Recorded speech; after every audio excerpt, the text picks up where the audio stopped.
Hello, we're doing Dumpling School again. This will be episode 3. And I'm not feeling the best today, but I am going to do what I can. I promised to try to do 3 today, and I feel like it's the right time for it, however I feel. Um, so today we're talking on our topic of how to be a wonderful wife. Again, this comes from my perspective as well as some of the things I've learned here. Get School, I might actually be discussing some things like SD and UD and all that fun stuff. And when I do, some people might be confused what I'm talking about. So yeah, I'll post the link for school in the information. That way you can get caught up on the details. Okay, today's topic is going to be about authority and obedience or submission. And I know this is like a lot of women really don't like these topics because it hurts our feminist pride. Yeah. So when I was actually writing up notes on this, somebody gave me a wonderful quote from one of the books that we read called Wife School, and that authority is where most women tear down their house. And that is one of those things that, depending on how authority works in your house, a woman can truly tear it down and basically destroy her husband, destroy his, basically be very emasculating to her husband, and also disrupt things, and also disrupt things in child rearing too, because there is a proper way to do authority, and it might be a little bit more obvious for us UD girls, might be a little bit less obvious for SD girls, but yes, there is actually an excellent book that this little section comes from called Wife School. It should be in our links for other girls to be able to use. Okay, when I was initially understanding authority, I actually picked it up from a odd place, and I truly actually understood what authority is and how it should flow. And this was years before when I was researching it regarding to a general thing with friends and couples and children. I was watching a sci-fi series called Babylon 5, and in there they had different chains of commands. So they had their leadership, and then they had all these other pieces of leadership. They had a branch that was the state branch and a branch that was the executive branch. And anybody that's been in military kind of understands a little bit about military branches. And when an order comes through, it requires a clear chain of command. So the state branch, which was dealing with all the, what is it called? All the warm fuzzies, all the like diplomatic stuff, they have no jurisdiction for the actual military branch that deals with who goes there, who goes where, what gets shot, security of the system and stuff like that. So this is sci-fi, so it's solar systems, and that order from one branch is an illegal order to the other branch, and that there is specific chains of commands that they actually had to go through, and there was a way to go about it. They had certain protocols, and orders had to flow through a certain way. And it is kind of like the same thing in our lives. We have different chains of command that we live under. We have our government, which I know that some people don't like the government or have complaints, but still it is a chain of command for us. If you're in a church, you may have your church government, or basically your church leadership. If you are at a job, your work has a chain of command. And if, you're just doing, in our household, there is a clear chain of command. So, and the difference of which ones are good orders or illegal orders, or basically the proper flow, depends on what the topic is. It's topical, it's a little bit more nuanced, it's contextual. So, let's good example here.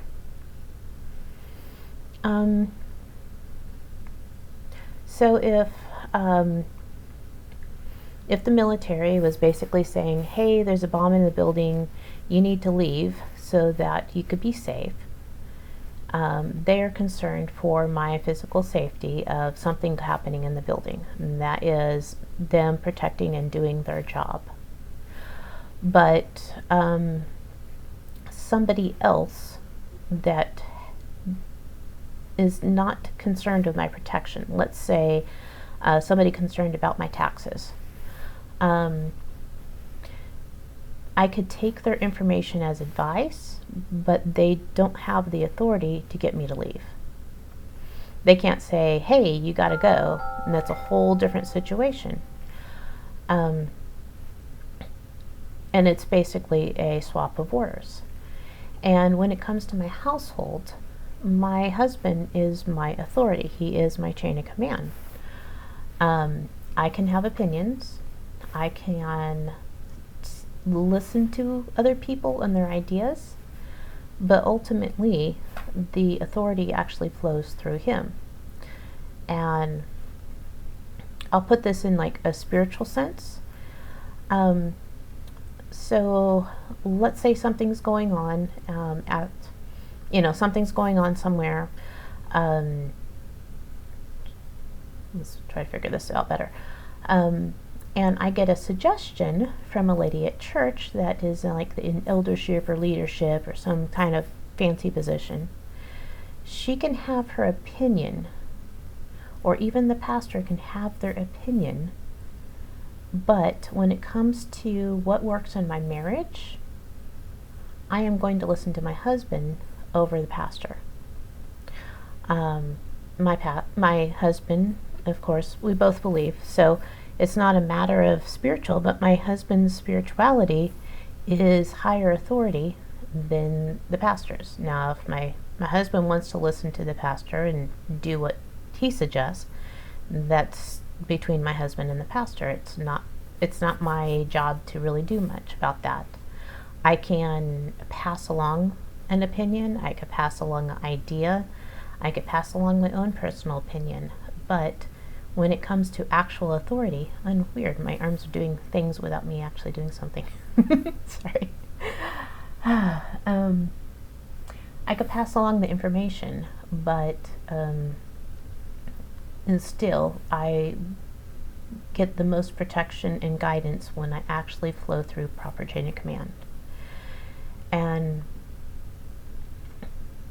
it is part of my husband's role to be a proper authority over top of me. And it will look like different things with different men. And I know one of the things we talk about is frame. And think of that being a protective covering over the household. So different men, a UD frame will look differently than an SD frame. And it will be different shape, it will give different permissions, different ideas on what is done and how things are done. And just because it works for one guy doesn't mean it's going to work for my family, because my husband gives me certain permissions of things to operate under his frame. His chain of command is different than another guy's chain of command. And every household will have a little bit different protocols. I think I'll wait till that one here in a moment. But like with work, so work can tell me a certain amount of things. I have a job. My work can tell me a certain amount of things, and my husband can tell me a counteractive order, and I will actually follow my husband's order over some of the stuff at work. I have before with going in on days that I'm not supposed to go in, and it's not that we'll get in trouble for going in. It's more like, this is my husband's days, this is the days we go in. And it doesn't matter if my boss says, hey, you can't, you know, it has a lot of flexibility. Sometimes I listen to what my husband says on this. And also leaving on time and all that fun stuff. So there is actually some differences there where I will actually follow something as a protocol through my husband, where other people do not. And kind of like work, what my husband does is he gives me something called jurisdiction. And that is basically, he has delegated things to me to take care of. So it's not like micromanaging like chores would be, but it's like when we first got together, I volunteered to take care of the budget, and so I take care of the budget. It's not necessarily that, well, yeah, I had a lot of detail on how to do it well, but I felt I was able to do it well, and I basically take care of that task of the money management, so that he can focus on what he wants to do, and that basically relieves that stress from him.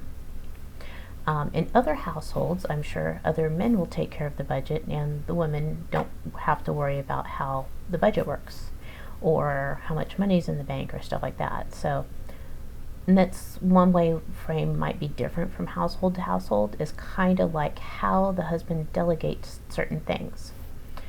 And as a proper person that's leading, it's also their responsibility to provide the means to do the task at need.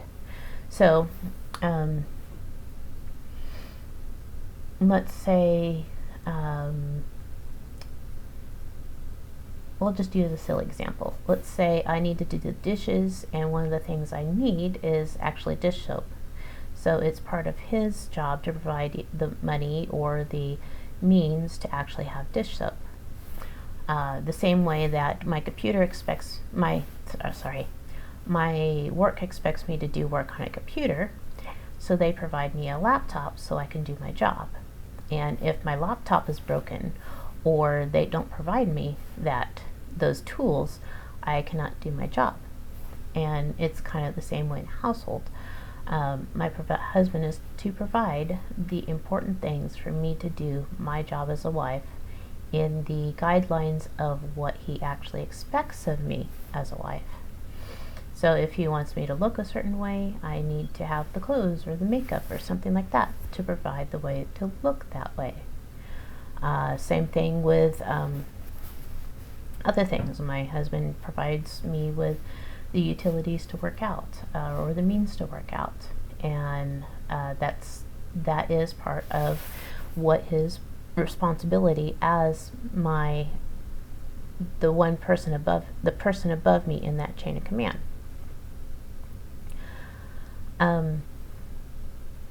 And it provides a certain freedom. There is actually a protection working under that frame. So when I'm actually doing things, and I'm not talking about really illegal things, I'm kind of talking about just taking care of things, and maybe spiritual things or something else. I listen to what my husband wants. I know one discussion we were having in the chat was about, holidays and stuff. And when I got married to my husband, he wanted to do some certain things different ways. So I listened to what he wanted as traditions, and I respected those, even though my gut reaction was to not do it. and to find a way to make it acceptable, and it was basically protecting me. So one of the standoffs I had was not really celebrating Christmas. So um, I grew up not really celebrating Christmas, and my husband was like, I want some Christmas. And I'm like, okay, okay, we'll do what you need. We'll do what's required here. And we don't go overboard on it, but we sat there and talked about what it would look like for our family, and what I was comfortable with and what I'm not comfortable with. So I wasn't really comfortable trying to tell the kids about Santa Claus. He's like, yeah, we don't need to do that, but I'd like to decorate and give presents to family. I was like, okay, we could do that. So we celebrated a bit of Christmas. Um, and it's grown differently over the different years, and we don't have any like serious traditions, but we still have some traditions we keep. And I am led by him there as the spiritual leader in my home. And whether he's right or I'm right about some details, I know God's going to protect me. And in the same sense, if I know that God would guide and do the things that need to be done as I am going through things. So I don't have to worry about some of that.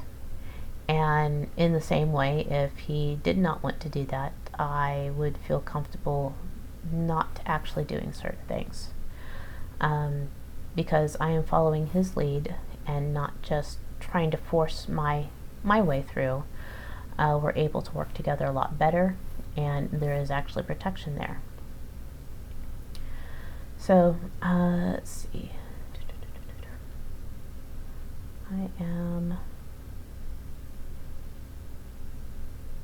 That's a little bit about submitting. Is basically, I wrote down this, like, submitting does not mean I have no say.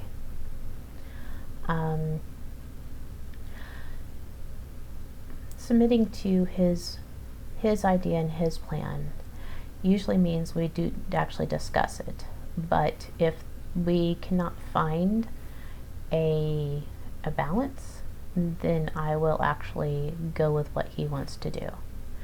So here's a silly thing. I don't really like the heat very much, and we live in Texas. My husband really, for a bit, was like, oh yes, once we get to a certain age, let's buy a beach house. I'm like, okay, beach house, that's cool. And maybe we could just go ahead and move down there. I'm like, oh, are you getting a job down there? He's like, no, just for retirement. That's voluntarily. We're going to move all of our stuff down there. I'm like, I don't like the heat. I don't mind going on vacation, but I really don't like the heat, especially in the summertime. And we've discussed it, and instead of trying to move to a warmer climate, he's like, okay, yeah, I see what you're talking about. We don't have to move someplace hot. We'll move someplace colder. And I'm like, okay, that's cool. I'm good with that. So other than that, if he still wants to move there, or if he gets a job there, I will move wherever he is planning to go, because I love him. I will actually submit to what that is. But it doesn't mean I don't get to say, hey, I really don't want to go there. I'm giving an opinion, a personal. I feel that would bother me, and he takes that into his consideration, into his thoughts. And if he really wanted to, or if he had a really good reason to, I'm sure I could say, okay, I'll live with it, and we'll get through. And Texas has been nice, but it's still very, very hot. And part of my submitting is staying here too. I know it's a little bit of more of a silly example, because it only goes so far, because I'm not going to like move away like that. but it's same decisions when it comes to other things. Um, I will express my opinion on the things going on, and he takes that in consideration when he is choosing what he wants to do, and then he will actually make that decision, and he will decide which way we go. Now, it does mean that he does consider my thoughts, my emotions, my feelings about things, but but if there is a balance and there's pros and cons and they're both balanced, and he's like, okay, we're doing it my way, and I'd be like, okay, we're doing it your way, it's cool, let's go for it. I actually submit to his actual judgment there. So yeah, submitting doesn't mean I have no say. Submitting does mean I need to, when he actually makes the choice of like A, B, or C, that we are on the same page with it. And this is how it can get frustrating with kids. And I've seen this, where dad has one set of rules while he's home, and then mom has a different set of rules when she's at home. And it can be very confusing to the kids on which set of rules. Mom says this, dad says this, and things will cross and kids will actually play the two against each other. They will be very, very confused and sometimes can get very rebellious from that. And it could cause a lot of distraction in your family, or not distraction, destruction of having the kids be respectful to both mom and dad. When basically you're not on the same page with your husband. So especially with kids, basically coming up with a decision and then basically sticking to that decision together. And you might have a different opinion, but when a couple actually sticks with that decision that they've created, it basically patterns something really nice for the kids as they grow up. So that's kind of one of the areas. Also, especially us UD ladies, do remember to speak up about how you feel. It's important to express those emotions. It's important to let's see what's right. It's important to actually state what you see, what you feel, what's going on in your head, and it's really, really easy to cause problems down the road by not doing it. But when you do, just basically make sure you're expressing them in a good way. Not basically a strong opinion way, but in a good way that basically says, hey, look, I feel this is hurting me, I feel this is bothering me. I know this is the least expensive option, but I don't like the color. And I feel it would be very, very difficult to work with, or I actually like this really plain one because it's easier to clean. Basically express it. Don't just demand, but express. And it will make things go across a lot smoother. And honestly, if you don't express any opinion or any thought or any feeling about what's going on, it can lead to problems down the road, especially because if you are actually perceiving a issue down the road, being able to perceive that possibility and bringing that up will help him make better judgments. And yes, I'm talking mostly to UD girls here on the perception versus judgment stuff. But yes, perceive, hand it off to him, let him do the judgment, but when he does the judgment, stick with that judgment. But make sure you bring your perceptions to him, because not bringing those perceptions could actually cause future problems. One of the things I picked up a few days ago when I was actually writing my notes here is learning to figure out what your husband actually wants. So the easiest way is to ask. Now, I have joked with somebody that sometimes asking, it can be challenging, but yes, ask what he's wanting for. The other way to do is to proactively know by knowing who they are, and that takes a lot of relationship time. So if you're new in your relationship, trying to guess what he's wanting by knowing who they are, that can be really difficult, especially early on. That's why asking is always important. It's kind of like sometimes my husband wants breakfast, sometimes he doesn't. And so each morning I've actually started asking him, would you like me to cook something? And it can change from day to day, and I don't necessarily know if he really wants it or not. I can make some guesses, but knowing who he is, I know that he is going to need coffee sometime between the first hour or two of waking up, or his head's going to start hurting. So that is proactively knowing, is the coffee part. But as far as food, I still need to ask, because even at 25 years, he doesn't always he doesn't have a pattern of whether he's wanting breakfast or not. But the pattern for coffee is most definitely there. And then the third way is what most women tend to do, is suffer the consequences.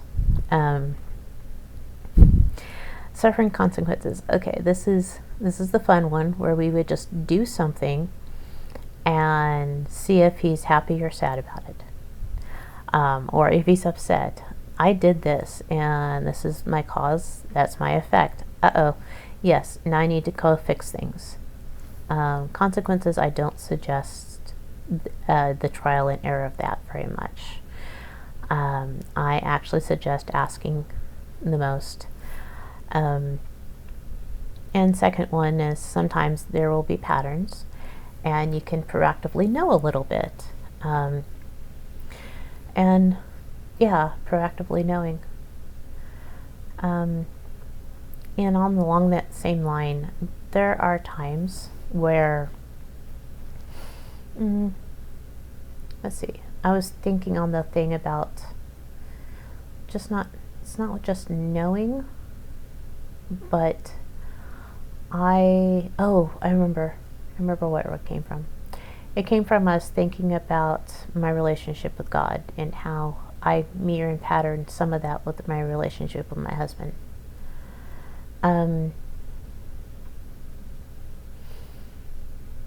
In a way, there's not as much rules around. It's mostly based on relationship. Yeah, I'm one of the relationship over rules people. My husband doesn't have to set a lot of rules for me. But when I actually misstep something, he could pretty much correct me with just a glance.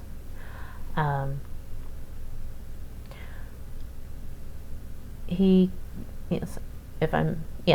can almost correct me with a glance, and I know that I did something wrong, and then I ask, okay, what did I do wrong? And then he will tell me what happened, or why that thing I just did made him uncomfortable, and then we walk through finding a correct solution. So there is a level of getting to know, because, as you notice, I still asked, knowing him enough to see a glance in his face, and I do not want to do whatever that thing is, because that gives that like, oh, I just messed up. But okay, I think that's all for there.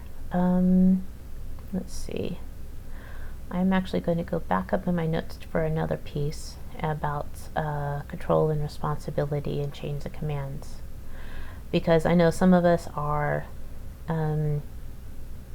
not in relationships or actually working with men that are not our husbands. And this will actually be a really decent guide.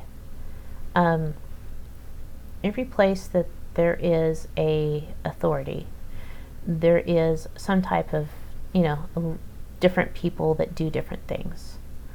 I was actually going to use eco hackers as a example on this.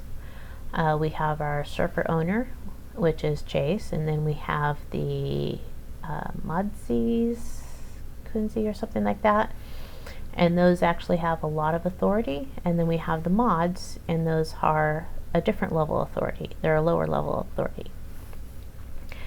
And anytime there's a authority, there's usually some types of titles, some types of protocols.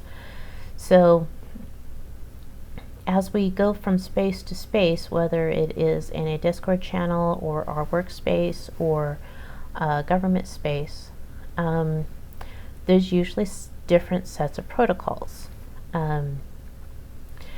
And depending on also gender, there is different sets of protocols. Male space has certain protocols that they use with each other. They will joke and tease certain ways.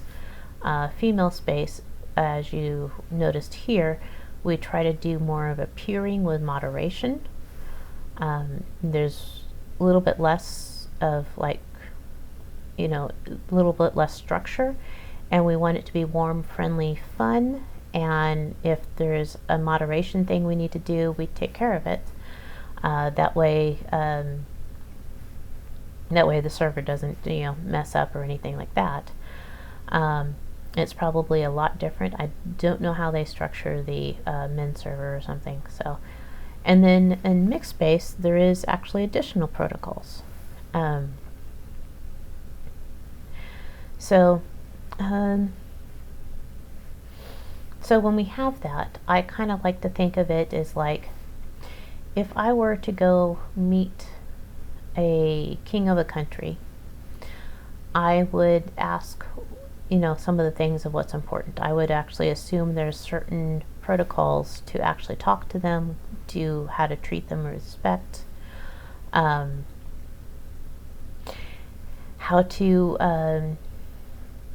to be what needs to happen.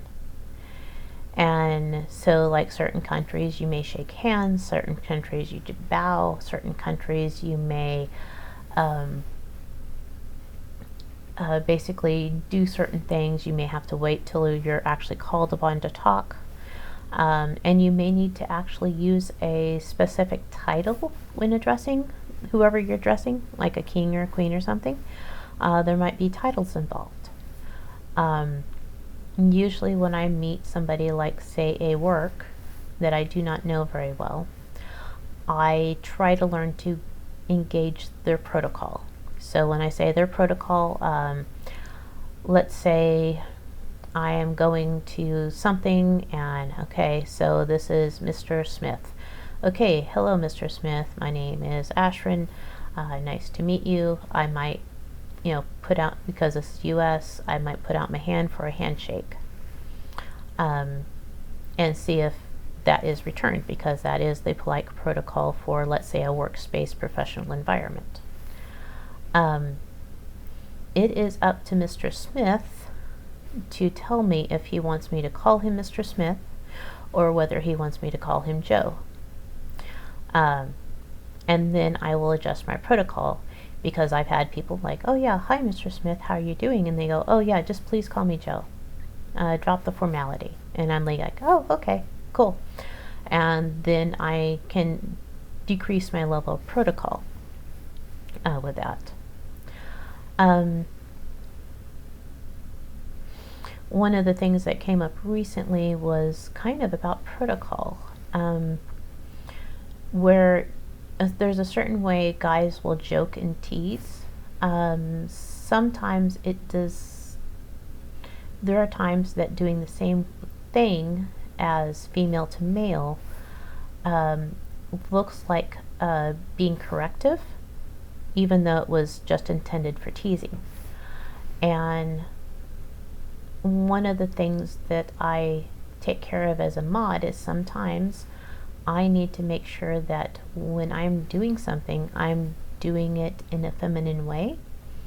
So most of the time when there is a issue, and if it's with a guy, I will report that over to the mods, and I will let the guys talk to the guys, and I will let them bring correction, and I will let them take care of that. And if there's an issue with a girl, I pull that into female space, and I will either directly talk to the person or talk to the person in the ladies' channels, just because that's one of those things that just needs to, there's a different method in both. And so the hard part with doing things like modding is sometimes I will be put in a position of needing to say something to another guy in a corrective manner, and that is always something challenging to do. Anytime a woman is actually being corrective, that puts her in a masculine role. And yes, even correcting the children, it actually brings out a little bit of masculinity in what she actually says things and takes care of things. And so it can be challenging to bring what is needed to what's going on as a woman and stay feminine. So let's say at work, let's say I got a handful of employees at work that I need to correct. And they're men, because I work in IT and I work with lots of men. I first would look at a space of time to basically address it. I don't just jump out and start telling them how this is wrong, this is wrong, this is wrong. And yes, there is emergency time with that, but I would basically make time to sit down and talk, and make sure they have the time to talk. The next thing I would do, if I could, is try to express my perceptions. And especially talking to any UD guy, expressing perceptions goes a long way. And when a SD girl actually does that, there is a lot more respect, even though it may not be her strength. But there's a lot of respect when SD girl basically just expresses her perceptions. And apparently, per everything, SD are actually the master of perceptions. So they should be able to. It might have to go a little harmonious, but you could dig into it just a tiny bit and actually make a long ways in actually expressing something. And one way to do this is kind of doing, instead of doing the you are statements, like you are doing this, you are doing this, you are doing this, you are doing this. There's basically a little bit softer language. Let's say, this is what I see. This is how it makes things appear. This is how, let's say I was talking to somebody and it makes this person feel that way. There's a little bit softer way that actually makes things as perceptions. So there is a space and time for that, and honestly, mastering that would be a really wonderful tool for every female to have. Being able to share something that they see going wrong as a perception. Now, the exceptions. If people are in danger, sometimes I will see if there's a man to take care of the issues. But if somebody is actually truly in danger, like another lady's in danger, I would actually use that little bit of masculinity to protect that person or personal space or female space. I was traveling with a friend that was female.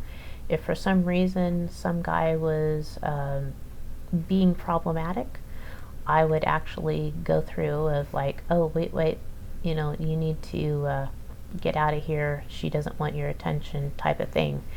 And I know that's not the normal thing to do for me, but I would be telling somebody that is trying to endanger our life as a problem is not necessarily the time to not be scary. Yes, it makes it would make me look masculine. It's kind of like a thing, but it would be my role as being a protector of the other ladies. Same thing of if there's a problem with like a ladies' changing room or something else, like, hey, get out of here because you're making all the girls uncomfortable.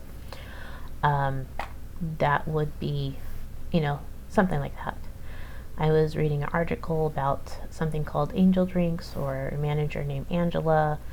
Let's say, like, I was meeting a guy at a bar, and I did not feel comfortable with what he was saying or how he was doing something. Actually, I wouldn't be meeting a guy in a bar like that, but if I wasn't comfortable with the conversation and I needed the bartender to call the bouncer over to make the guy leave because I felt like I might be kidnapped or my drink might be spiked or something like that, there's ways to order an angel drink or ask for the manager Angela, and they are supposed to try to help to make sure that I am safe and that I'm not getting kidnapped or not getting taken advantage of in a bad way. And this is not for just, guys being nice, guys trying to pick up and talk to you. This is for that type of protected boundary stuff is for serious conditions. And yeah, make sure it's serious when you're doing it. The other thing, as far as like correcting kids or correcting somebody, there are times that you are given that jurisdiction, basically a zone. So a teacher would need to correct their students.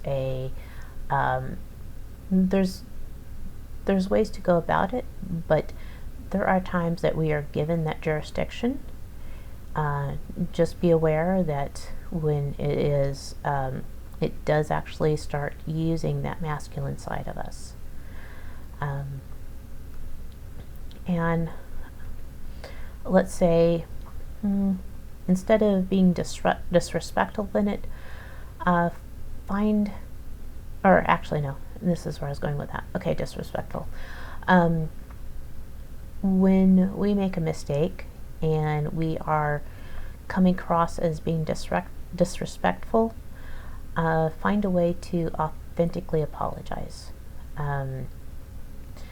It may take a bit of thinking, it may take a bit of doing, but we're needing to make sure that things are cleaned up. And I know it can be kind of hard, especially learning to do this type of thing, but learning this tool, learning to come across correctly, will benefit you a ton in the future. No matter you're just going to stay at home and have a happy marriage with your husband, or if you're needing to do something, if you get put on a committee or taking care of your kids, all this stuff on learning the authority and submission will actually help so much in the long run. So anyway, think that is all of my notes on authority and submission.